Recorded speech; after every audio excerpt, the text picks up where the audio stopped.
In the early days of World War II near Berlin, the Beeley Magnetic Healing Center was notorious for conducting cruel human experiments on tuberculosis patients. In 1942, a 25-year-old girl was mercilessly persecuted within these walls.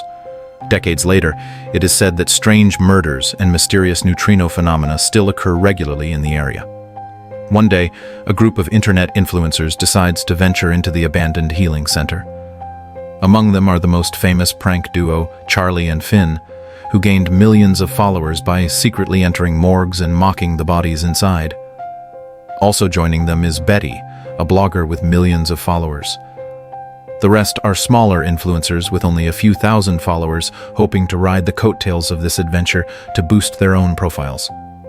To make the challenge feel more authentic, the guide for this tour, Theo, collects everyone's phones. For the next 24 hours, they will be completely cut off from the outside world. What Theo didn't expect, however, was the unexpected arrival of a woman, his ex-girlfriend Marnie. Upon hearing that the prank duo would be challenging the healing center, Marnie rushed to the location by train. While the two exchanged mysterious words, everyone else had already arrived at the building. A few young, impulsive boys were causing havoc, destroying the dilapidated structure with gleeful excitement. When this adventure video goes online, they'll be flooded with even more followers and views. The group begins to split up, installing cameras in every corner of the building. Meanwhile, Marnie and Theo had a confrontation. A year earlier, Marnie and her sister had visited the same location under Theo's guidance. On that day, Marnie saw a woman in red, and that was also the day her sister lost the ability to walk forever. But Theo had never shared this with the group. Theo believed that Marnie, with only 1,000 followers, had come here simply to gain attention from the prank duo and grow her own following. Upon hearing this, Charlie immediately rushed to find Finn. After a lot of persuasion from the two, Marnie reluctantly decided to join the group's game. Not long after, Marnie raised her camera in an empty corridor. This was the outcome she had been hoping for.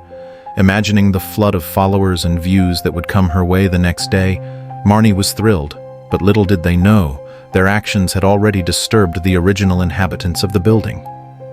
At the same time, Finn and Betty were kissing each other. The strange, tense atmosphere made them both want to take a moment to discuss life. But then Betty remembered the camera up ahead, and reluctantly Finn went over to turn it off. Betty grabbed the thermal imaging device from the operating table. The next moment, a strange figure appeared behind her. A man, who Theo did not recognize, suddenly emerged. More importantly, he had broken their earlier agreement to stay low and quiet. Theo quickly confronted and drove the man away. After everyone left, Theo and Finn had an argument. They were the original partners, back before Charlie had joined. Together, they had created content with a lot of heart, hoping to spread something beautiful to the world. But neither the platform nor the viewers appreciated this type of content. Then Finn met Charlie, and everything changed. The new duo became an instant sensation. As Finn was about to leave the healing center, a noise coming from the building caught his attention. His first instinct was that Charlie and Sean were messing with him, so without hesitation he opened the door and moved toward the source of the sound. Soon, the noise stopped, and Finn, standing in the eerie, silent hallway, felt a chill run down his spine. The next moment, darkness swallowed the last rays of sunlight. It was then that everyone realized no one had seen Betty since she stormed off in anger, which made Finn incredibly anxious. Meanwhile, Charlie, as a partner and friend, seemed oddly delighted. He was still holding the camera, recording the entire search process. This marked the first time in years that Finn and Charlie had argued. Elsewhere, Betty was shooting alone inside the building. She wasn't going to share this footage with anyone else. It was all for her channel. But her actions also disturbed the building's residents. As the group argued about not being able to find Betty, she suddenly appeared, terrified. After hearing Betty's account, the group immediately headed toward the location of the bathtub. To them, this was the first real manifestation of the neutrinos they had been searching for, and they were eager to capture it on camera. But to their disappointment, the bathtub contained no woman, not even a drop of red liquid. This only made Betty even more terrified. To confirm whether Betty was lying, Theo brought out a blue light. The group immediately turned off their own lights, yet the bathtub still showed no signs of change. Silence fell over the group, except for Charlie, whose laughter seemed to suggest that Betty had made up the whole story. This led to a heated argument between the two, but thankfully, Theo stepped in to stop it. To verify things further, Theo insisted that everyone turn off their lights again. This time, something strange happened. Fluorescent marks appeared on the wall, giving off a disturbing glow. It was as if the wall itself was warning them of the horrors that had occurred here. Just then, their attention was drawn to a German inscription on the wall. Only Theo understood part of it, and what he read sent a chill through everyone. "No one can heal the moth. No one helped me, so no one will leave after entering." Immediately, Marnie thought of the curse. Moth referred to tuberculosis, and the woman they had seen in red was the patient from room 106. With Marnie's explanation, the group finally understood the tragic history that had unfolded here. But as they returned to their room, an old film camera appeared on the table, automatically playing a film of the healing center's history.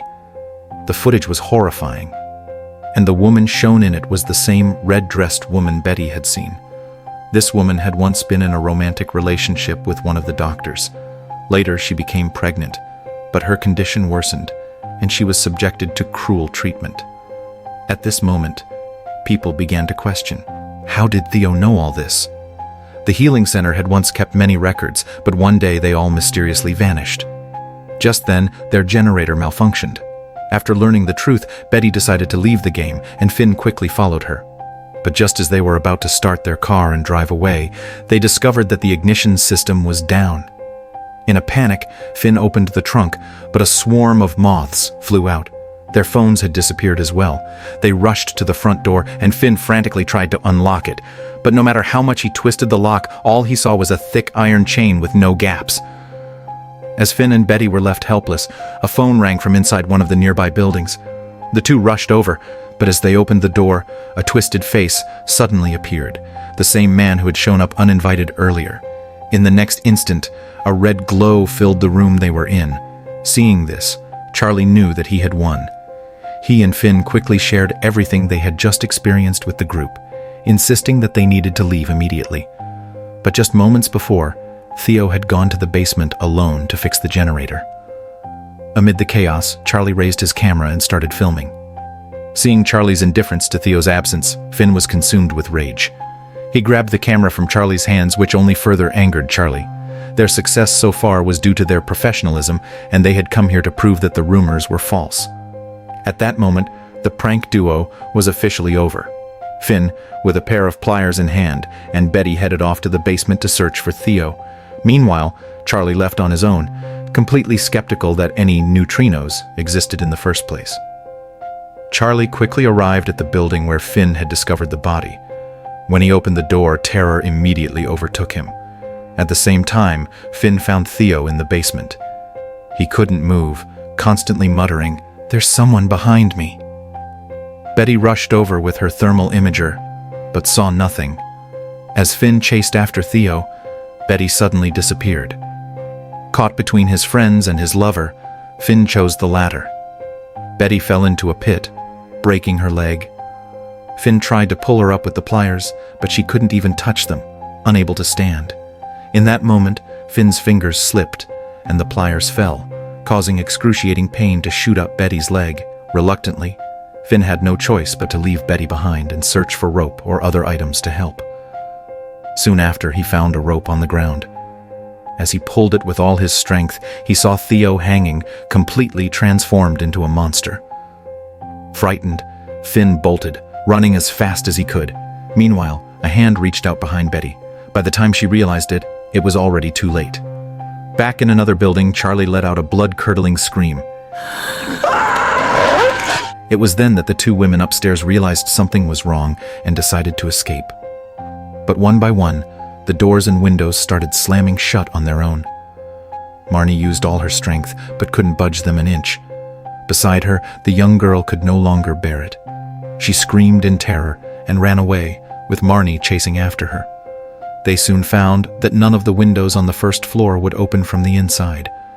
The young girl, utterly hopeless, broke down. That's when she noticed her hands were covered in red liquid. The next moment, thick, sticky crimson fluid erupted from the overhead showerhead. The girl completely lost control, sprinting towards the second floor with Marnie still hot on her heels. When the girl saw an open window and prepared to jump out, Marnie stopped her. In the ensuing struggle, they both fell backward. Marnie was lucky enough to land in the hallway, but the girl fell onto the elevator shaft below. The cable snapped, and with an explosion, the girl's life was lost. Terrified, Marnie made her way to the basement, hoping to find Theo and the others. But the dark, long tunnel was silent except for the sound of her own footsteps and heartbeat. The next moment, Marnie fell into the same pit where Betty had been. The entire building returned to its previous stillness, as though nothing had happened that day. Miraculously, Marnie wasn't hurt. She found Betty's lost items and used them to climb out of the pit. Soon after, she came across a hidden window where the terrifying female neutrino stood in front of a camera. The next moment, she tore off the ugly exterior, revealing a beautiful face before Marnie's eyes. Theo, who had disappeared earlier, also reappeared, along with the missing Betty and the two pranksters, now lying quietly on the operating table. It was all a trap. A trap designed specifically for the four of them, to tear away their false facades. Theo's only regret was that they hadn't managed to bypass all of his traps. Each room was rigged with devices he had built using technology. Theo believed that, while modern technology offers knowledge and provides answers within seconds, it fails to truly teach anything. People no longer sit together to discuss and learn. Children no longer truly read those beautiful stories. Instead, people are now obsessed with mindless short videos. And so, Theo decided to offer the ultimate film to the world, his life's work. The first to leave the world was Betty. The second was his longtime friend, Finn. Just as he was preparing to end Charlie's life, the woman who had left earlier returned. Marnie, who had disappeared from the pit, reappeared.